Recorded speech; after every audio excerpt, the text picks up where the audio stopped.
Welcome. Hello. This is the third episode we are doing with a face cam. Oh. They can see us? Yes, they can. Fine. I need to shower more often. Yeah. You're telling me, dude. Like, I know. They can't see, but we can smell. Yeah. Anyway. That's some good dry humor for you to start off this episode of the Midwest Anime Podcast. Welcome back. Hello. We've already said that, but we have... Caleb. Andrew. Like, subscribe, Share. tell your friends, tell the people you don't like, Correct. Tell everybody. Yep. Share the love. Sure. This episode, we're looking at the second arc of the first season of Sword Art Online, Alfheim. We have Andrew's dog, Frankie. Yes. She is joining us. She wants food. I believe she already has food, but... Correct. She's moving needy. on. Drama queens. You know chihuahuas. Right. Alfheim. Alfheim.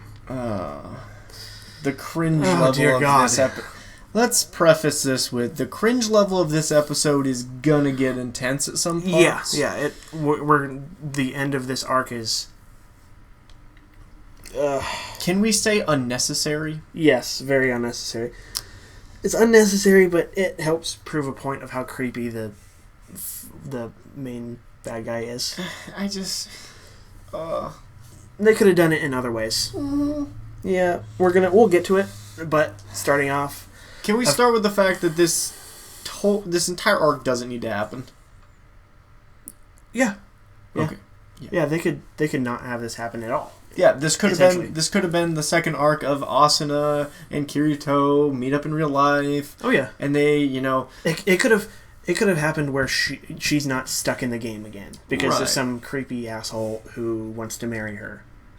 Yeah. But can't if she's awake. Essentially, because he's a creep. Yeah, that's the essential backstory of the villain is that he's a creep and he wants to marry Asuna. But doesn't he work for her dad? Yeah, he's like her dad's right hand man. But it's one of those things where you kind of get a glimpse into a different culture.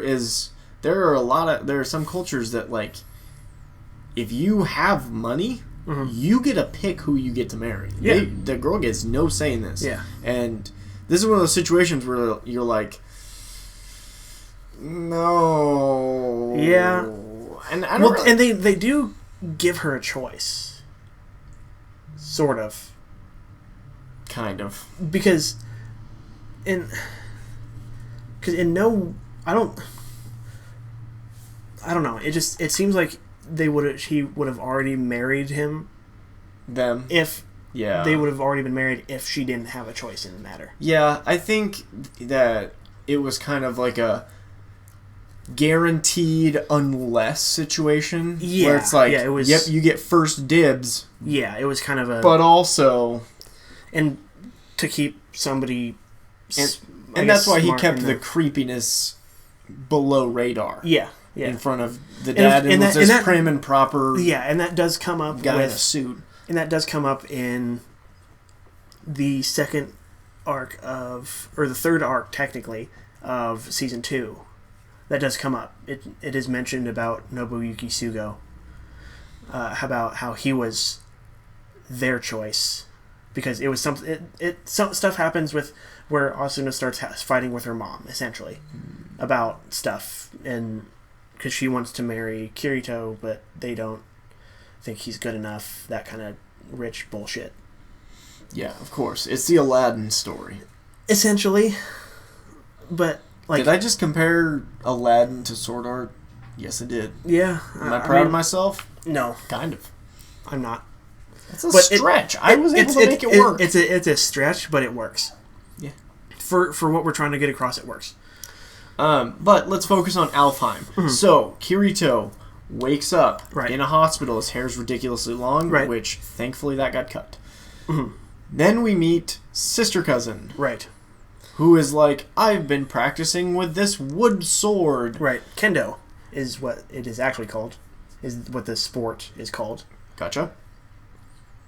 And then Kirito proceeds to be like, I'll fight you with a sword. Right. And then he she's like, what the hell are you standing like that for? Yeah, what the hell is that stance?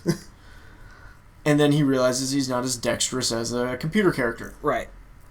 He doesn't have the stats of Sword Art Kirito. Turns out, you don't XP level in real life. Well, you kind of do by working out and stuff, but... Yeah, but it reverses at a certain point. Yeah. Well, there's a point where you'll hit your peak. He's doing rehab and stuff, and he's not at full strength, and... Yeah. But, because he made a weird comment that the... I don't remember what the things are called. They're Shinai or something like that? Yeah, something like that. But he makes a weird comment where he says... Shinamis? Is it Shinai? I think it's Shinai, but I can't remember exactly. We Googled it earlier, it's fine. Yeah, we can't remember what the fuck the thing is, but... Hey, we're not talking about our memory skills, alright? We didn't put enough stats into that one. Yeah. I didn't boost my wisdom today. He makes a weird comment of it's lighter than he's used to. Right, because did his muscle memory get used to with the weight of the nerve gear? He uses heavy longswords, right? But they're one-handed. They're versatile weapons, so you can two-hand it or you can one-hand it, right? And he chooses to one-hand. Well, that dual wield at the end. By right. the end, he dual wields, and so his black sword, which I cannot for the life of me remember what it's called, the Elucidator, is the strongest magic sword, monster drop sword that you can find. Right. That isn't crafted. Mm-hmm. Which is interesting because when he crafts the poop sword, right, he doesn't make that one his main sword. He still sticks with the black one, even though it fits the aesthetic of the black swordsman. Yeah, but at the same time, if it's a better sword, man, it's a better sword. Yeah, but again, it fits the aesthetic. So while we're out of game, we're in real life. We meet the actual crew from Sword Art. Mm-hmm. We meet... I don't think we meet Klein until the end. Right. We meet the Ryo Aegil. Yeah, and obviously he looks exactly the same. Yeah, because at the beginning of, when Akihiko Kaiba gives him the mirror and then all of a sudden they're like, normal face. Right. Which I wonder, if you didn't pull the mirror out, would you still be your character? I'm sure. Interesting thought. I'm sure it was a mass thing. And so we meet some of our characters, and he tells Kirito, now is Kazuto, about we're just gonna refer to him as Kirito because Kirito is an abbreviation of his name. Yes, and so Kazuto Kirigaya is a lot of words. Yeah. Anyway. And so he's told about a company. I'm pretty sure it's Wrecked Progress or something like that. Isn't that the guy who's trying to marry? Yes. Yeah. The company is owned by the guy who is trying to marry Azuna. Yeah. And Sugo.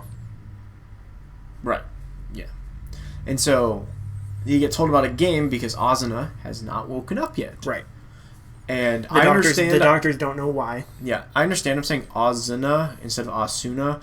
It's just easier for me to use a Z. Just get over it. Right. Okay. He means Asuna. He's just saying it in an easier way to. Just how my brain processes words. It's just allowing him to better enunciate. Yeah. And so we learn about.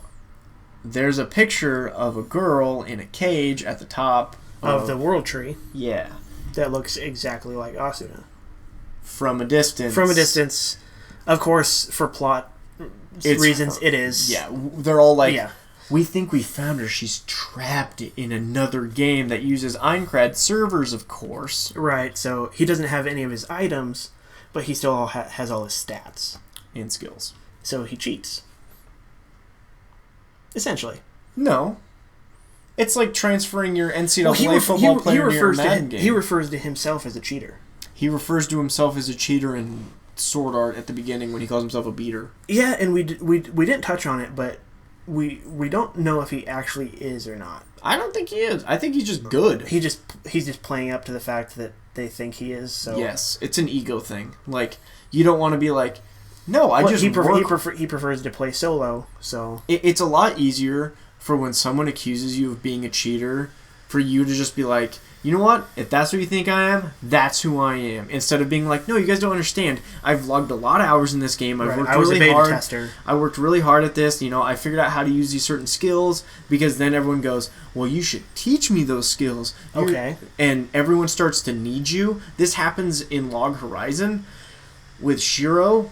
And when we talk about Log Horizon eventually, this will show you the fact that Kirito made the greatest decision ever. Right. Because he doesn't have to help everyone. Right. And not he only helps the people that he wants to help. Like correct. Klein, Asuna, and people don't stop him in the street and go, Kirito, I need you to save us. Right. I need your help. Join our party. You should join our guild. You should be a part of us. Right. And he can basically just be like, I wear black. Nobody look at me in the eyes or I will kill you. Right. He's an angsty teenager. Yeah. He's 14, I think, at the start of the sweet edge. Yeah, he's 14 at the start of Sword Art, so he's still in the angsty phase of being a teenager. So, yeah. And so he dives into Alfheim, right, and where he learns to fly. The Abridged does a hilarious thing about this, where he like tries to put in a username and like Kirito's taken. Yeah, and all variations of Kirito are taken except for like this ridiculously long like XXO _ Kirito with a 1 and a 0, and it's actually pretty good comedy, because if you think about it, like, no one is able, like, if I got on my Xbox right now and I went change my gamer tag and went change it to Andrew, right, guarantee it's taken. Right. Yeah. 100%. Granted, there's no good combination of my first and last name that would make it cool, so we're just gonna skip that part. Yeah. And you're just sitting there and you're like, huh, well, that kind of sucks. Yeah. But it's the fact that it goes on for so long that he can't. It takes him so long to figure out a name variation. Is the funny part. Yeah, but in the actual Alfheim, of course, he gets his name Kirito, because that's how everyone knows him. No one knows him as Kazuto. No one knows him as Kirigaya. Yeah, it's just kind of except for his family, of course, but like even his friends from the game don't even call him Kazuto. Right. Well, like, I wouldn't either. Yeah. I thought it was weird at first that like Asuna never calls him Kazuto. She calls him it every once in a while. Yeah, when it makes sense. Situations where she's like really like in a moment. Yeah, but other than that, it's Kirito. But it makes sense. Like, think about like your sports career. Yeah, you're called by your last name through every sport you play, and eventually you just become that last name. Yeah, like you don't have a first name anymore. Correct. And if someone calls you by your first name, you're like, who are you talking to? Right. Like, especially if it's somebody that normally calls you by your last name. Right. Like, I've been walking around and people will be like, Andrew, and I totally don't even register they're talking to me. Right. And so I'll like not be paying attention, because I'm like, you're not talking to me. You're talking to somebody else, because everyone who talks to me uses my last name. Right. And so it'll take him a couple tries to figure out Wales. Yeah. Yeah. And so when we get into actual Alfheim, like you said, he learns how to fly. Yes. Which is a cool thing. He brings back Yui for some reason. As a pixie. Yes. That still proceeds to call him Dad. Yeah. Anyway, he meets Lifa, who is secretly his sister cousin. Which is odd that she decided to be a blonde bimbo. Yeah. Not really sure how that worked. Yeah, I don't understand that either. I did like the little side story where she's like, I decided to start playing because it would make me feel closer to my brother. And right. And I'm like, oh, that's nice. And then it gets weird. Yeah.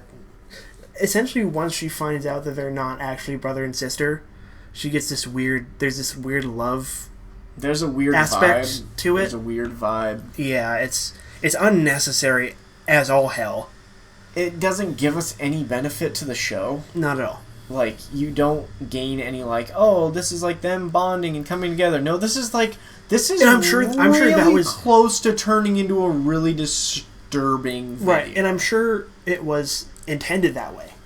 It was intended as a way for them to be bonded and stuff like that, but it did not come off like that at all. Right. And it could have been writing. I mean... Yeah, it could have been writing. It could have been... the facial expressions they chose to use. Yeah. And the animation. It could have been... It could have been the voice acting. It could have been the suspense that they used. Yeah. So, like, when she says something, but then, like, kind of trails it off, and you kind of go, like... You cringe because of the trail off. Like, yeah, you're like, all right, I'm going to pause that for a minute. We're going to reset my brain so it doesn't go gross. Yeah. It's... The entire time, I'm going to be honest with you, I really thought something was going to happen. 100%. And I'm like... I agree. I'm like, you're going to take a phenomenal arc like Einkrad. Yeah. And you're going to come back with incest. And I was other stuff. I was so scared that's where we were going. Yeah. Then I'm like... And luckily it didn't. Did you intentionally suicide an entire anime just because you couldn't follow it up? Is it like the second season of Family Guy where Seth MacFarlane put every dick joke he could trying to get canceled? I didn't know that. That's an urban legend that Seth MacFarlane was trying to get it canceled. I mean, the first time. The same concept would apply to like Trey Parker and Matt Stone, yeah, with South Park. With South Park, because they go after everyone. Everyone. No one is safe, and that's what I love. I love that about South Park. That's what makes them honest. Yeah. Anyway, but I will say, like, I was nervous. Yeah. Especially 100%. With the I forgot what his name is already. The Asuna thing. Sugo. Thank you. Yeah. That's where it gets real uncomfortable. Yeah, because like Kirito goes and visits her a lot, which is nice. Which is what nice, I would do. And the thing is that it won't make sense. It doesn't make sense to me why her mom doesn't want her marrying him, because her dad really likes him. It seems like. I mean, maybe that's just common courtesy. It also applies to kind of like just how people are. Moms are usually more protective of their babies. Right. Dads are more like, this guy's actually pretty cool. Yeah. If you just talk to him. Yeah. But, I've met people the other way around where, dads are like, no, mine. Right.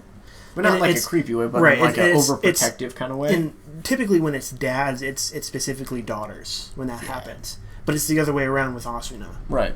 Where it's her mom. But I don't know. I'm not entirely sure what the deal is there. We'll get into that when we actually talk about that arc, because that's a sad arc all the way around, to be honest. But anyway, you ready to get weird?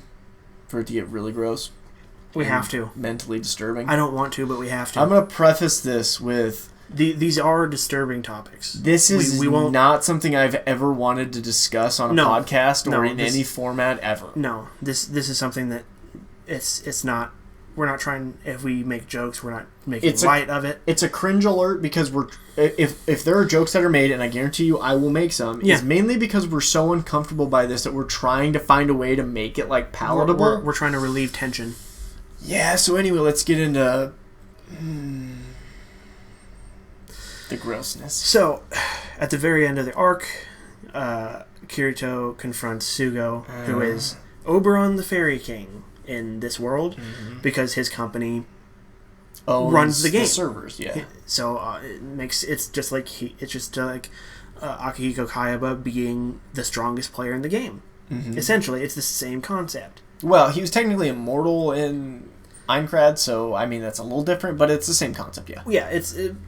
Yeah, But, and of course we know Sugo has kidnapped Asuna and a bunch of other players from the SAO arc. Is this the fight where he turns the pain sensors on? Yes. Because Kirito, he saves Asuna, but then they're dropped into like a weird pit thing, and he turns on a gravity spell that he has access to that pins Kirito to the floor. And he turns the pain receptors all the way up, as far as they can go, so that what's happening to Kirito in the game, it feels like is happening to him in real life, but like worse. And he stabs him and then makes him. I don't want to do it. I don't want to do it. We gotta. I don't want to do it. I'm gonna make you do it. No. Prepare for awkward silences then. I'm gonna hold out. Oh. Okay, he makes Kirito watch. Stop looking at me like that. While he sexually assaults Asuna. Yeah. Well, I'm just getting that out of the way. Yeah, it was. It's again cringy, horrible, unnecessary. There's a lot. There's a lot that we don't. Is horrible about this. There's so much wrong with this arc that it's so infuriating too, because you're like, I get he's the bad guy, but did you have to go that far? Right. Does he have to be that creepy? Yeah. Like, he could have done a million other things to show off the creepy factor instead of chaining her up. And I'm not going to go into full detail. If you want to know what actually happens, go watch the damn thing. I'm not going to explain in detail everything that happens. I recommend fast forwarding. I'm not going to do it. I refuse to do it. It's disturbing, and to recount those events with words, I'm not comfortable with that. No. I mean, and again, we preface this with that these are uncomfortable. This is an uncomfortable topic that we're going to be talking about. Yeah. And, because there's a moment when they're in the hospital and he licks her face. Yeah.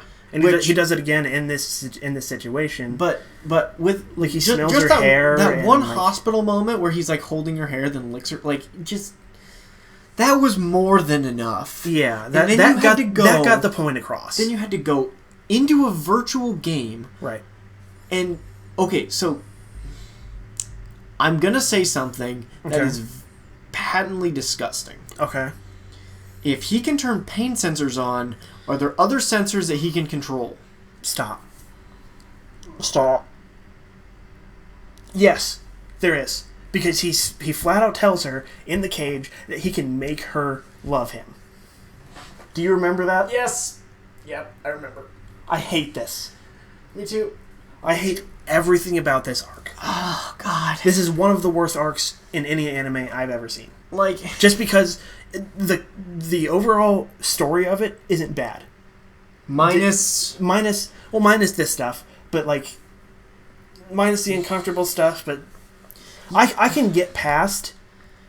I can mentally get past the sister cousin incest stuff. I can mentally get past that. Yeah, you can get that under the misunderstanding. Okay, yeah. So you can get that being oh, I'm playing this game and oh, I really like this character. He's really nice and cool and he's always so badass about everything. And then you're you find out it's your brother, and cousin. Then you kind of have that moment. You're oh God, I'm disgusting. And and then you're because she has that moment about how she originally felt about Kirito. Right. The Kazuto. Yeah. And then you go okay, she moves on to Kirito, we and then on. It's but with this stuff, it's hard to get past it. This is a level of messed up that was so unnecessary and disturbing for anyone watching the show. Yeah. If you watched this and was man, that was good content. No, it wasn't. No. There's a line. It wasn't. And that was 20,000 miles past the line. Yeah. Make him a bad guy, make him a creep, but you didn't have to go so far. Yeah. He talks because she refuses to. Obviously, she refuses to love him and stuff, and then and he tells her in the cage that he flat out can, through mind manipulation, can make her love him, can make her completely forget about Kazuto, and it's. I don't know why. Yeah, I don't know. I couldn't tell you. I don't know why this is this show is pretty good at painting crazy people. Yeah. This is a level of crazy that was because they do a really good job with the Gun Gale stuff. Which we'll talk about later. But the crazy that they paint in that is great. Yeah, it's like murder crazy. Yeah, that's fantastic. This is Jeffrey Dahmer crazy. Yeah. Like, it's so... I can't state enough how unnecessary it was. Yeah, it's something we keep coming back to, is that it was unnecessary. They could have done this. They could have made him creepy and weird and all that in so many different ways, other than literally and maybe the force feeding of the worst possible thing you could do. And maybe it's not, but maybe there's some sort. Maybe we're not understanding something culturally. Maybe it's not. I don't know. It's obviously it's bad, 100%. Yeah, but. I don't know. Is this originally a Japanese anime that was converted and dubbed in English? I believe so. Okay. So, because like not to insult Japanese culture like here. The third season is completely in Japanese right now. Right. It's not dubbed. We're gonna play the fact that we don't understand Japanese culture. Right, we don't. So we're 100%. Trying to come up with some sort of logic to it. Right. And that's not a good... We're not making an excuse for it. There is nothing to make an excuse for how completely fucked up this part was. Yeah. I don't know. I can't think of it, and we don't understand. And maybe it's not. I'm trying to think of any reason why that made sense to the creators of the show, in the manga itself. I don't know. Maybe the manga's worse. You ever think of that? Maybe it's like full on worse. Yeah, maybe. Which would border on like a kind of a porn situation. Yeah. Which is also disturbing. Yeah, 100%. So, I just had an It comparison in my brain. Oh, God. For those of you who don't know, if you'll float too, Kazuto. No, read the It book about how they get rid of it when they're kids. Oh, yeah. How they lose their innocence originally. Yeah. So, if you've read that, you understand this comparison. We're not going to talk about it. If you haven't read it, look it up. Don't look it up with kids around. No. Because it's horrifying. Yeah. Stephen King is a messed up dude. And so this may play into the fact that maybe the writers of SAO were like, hey, we need to take it way past where we want to, because mentally they need to drive it in. home. Yeah. And that's probably the intention, is they want it to be uncomfortable. They want to drive home how evil this guy is. I'm going to make a statement. Okay. And this is, again, not an excuse for the writing, because it's terrible and this is something I would never do, and why? This is something that a lot of anime don't do. Could this be, and again, this is the worst way they could have gone about it. Right. Could this have been sort of a political statement about sexuality and like how like the mind of a rapist works? Like you try to control everything, and like bringing to light kind of like the dangers of like creepy men, kind of like a I don't know, kind of like a sexual assault, maybe Me Too kind of thing. I have no idea.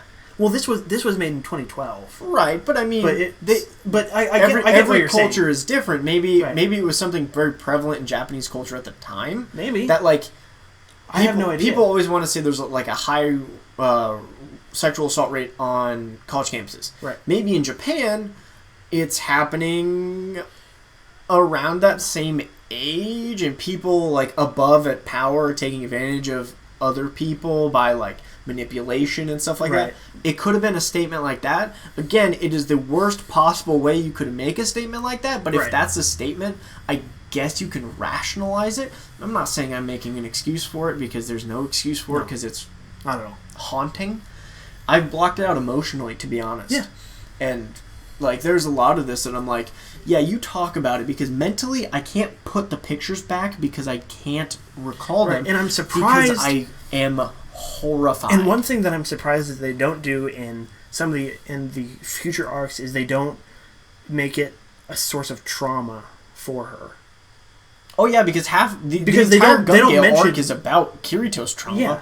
We just skip over Asen as like she didn't go through anything. Yeah. She went through the worst of it. It kind of it's weird, because the second season kind of hurts her character a lot.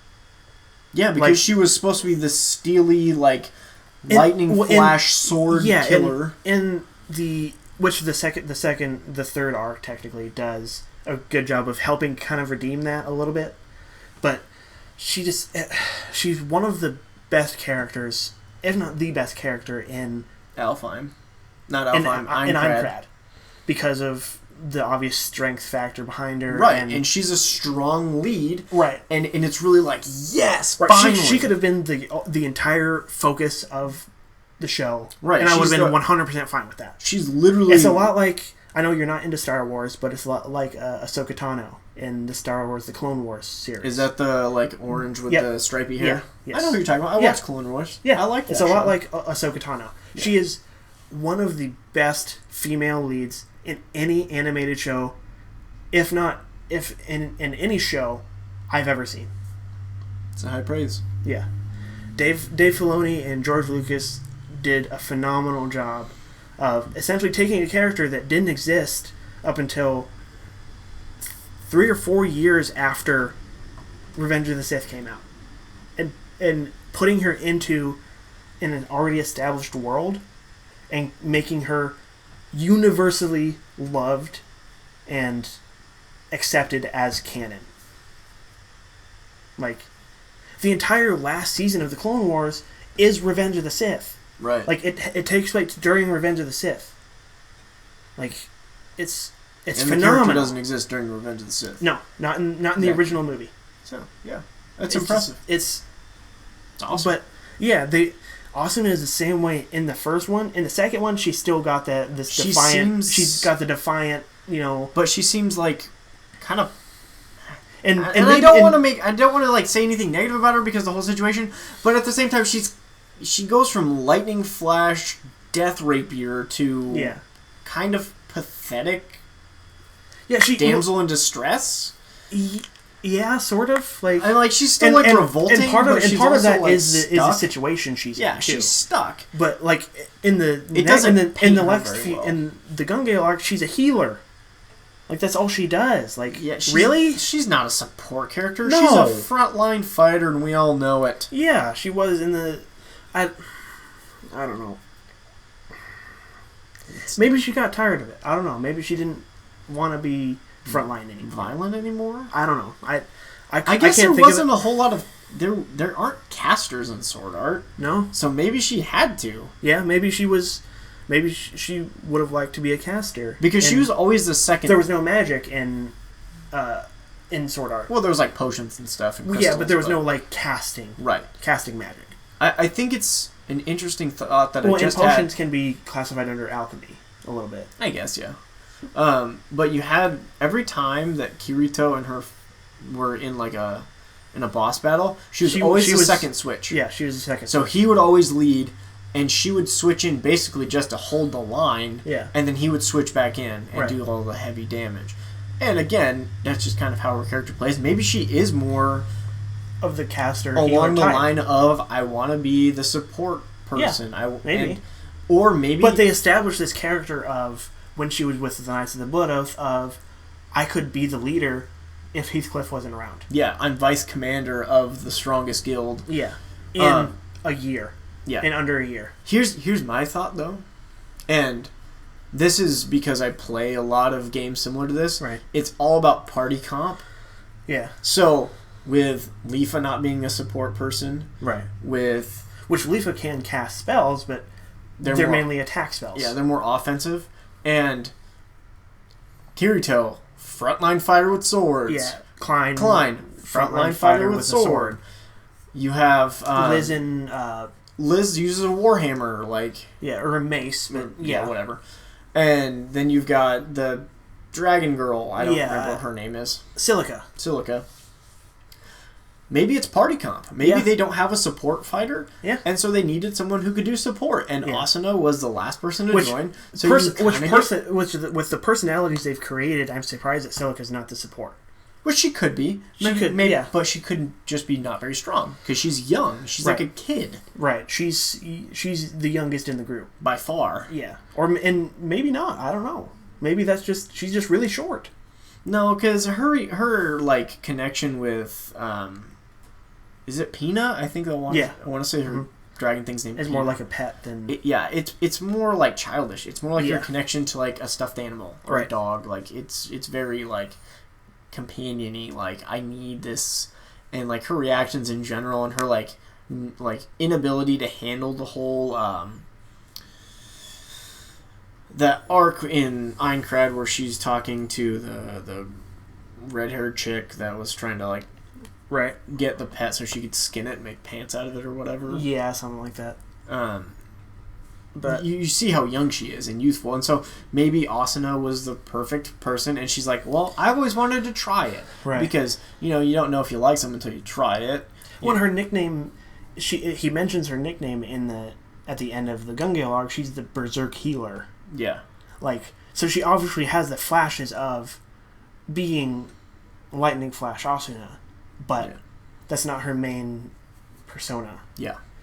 Well, and we'll get into it later, but she has like a weird identity crisis which makes me think, I don't know, I won't get too much into it. She has a weird identity crisis about how she used to be this badass, and now she's support. Which it's common. I mean, in my D&D world, I went from being two-handed sword guy to warlock with only a couple spell slots and basically was using as a support healer.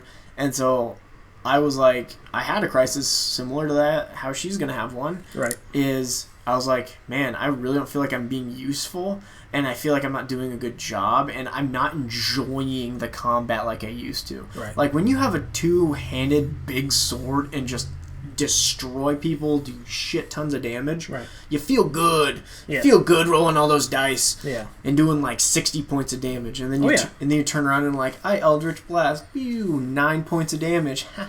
Shit. Woo! And I heal you 6 points. All right, I did it. We're gonna take a break from Sword Art for the next episode. We're actually gonna look at, I believe, fan service. I think is what we decided on. Yes. We're going to break down fan service. Pros, cons, how to do it correctly if you do it, how they do it wrong a lot of the time. How they do it too much. Yes. And shows that need to super dial it back. Yeah. Looking at you, Fairy Tail. 100%. All right. We'll see you guys later. Peace.